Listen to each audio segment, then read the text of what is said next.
हातकणंगले तालुक्यातील पेठवडगाव येथील नगर परिषदेचा निवडणूक निकाल जाहीर झाला होता।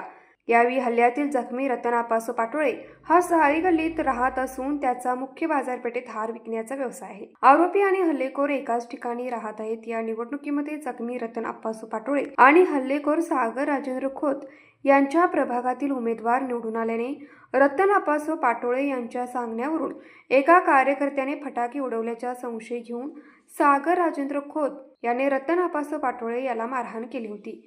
याबाबत रतन पाटोळे यांनी पेठवडगाव पोलीस ठाण्यात तक्रार दाखल केली होती। यातील आरोपी सागर राजेंद्र खोत हा हद्दपार गुन्हेगार आहे।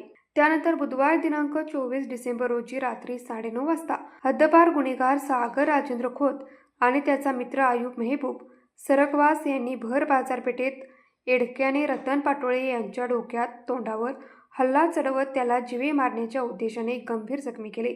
हल्ला करून हल्लेखोर पसार झाले होते। जखमी पाटोळे यास उपचारासाठी तात्काळ प्रथम पेठवडगावातील खासगी रुग्णालयात तर पुढील उपचारासाठी कोल्हापुरातील खासगी रुग्णालयात दाखल करण्यात आले होते। मध्यरात्री उशिरा संशयित आरोपी सागर राजेंद्र खोत आणि आयुब मेहबूब सरकवास यांना अटक करण्यात आली होती। त्यांना न्यायालयाने 4 दिवसाची पोलीस कोठडी सुनावली होती। आज या संशयित आरोपींना पोलिसांनी चौकशीसाठी बेड्या ठोकून घटनास्थळी फिरवण्यात आले।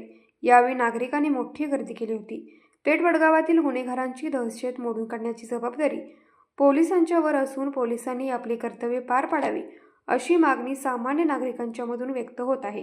न्यूज मराठी 24 साठी किशोर जासूद, हातकणंगले। ऐकलं? गोकुळची बासुंदी पुन्हा खावीशी वाटतेय। खरं सांगू, मलाही खावीशी वाटतेय। पुन्हा पुन्हा खावीशी वाटणारी गोकुळ बासुंदी।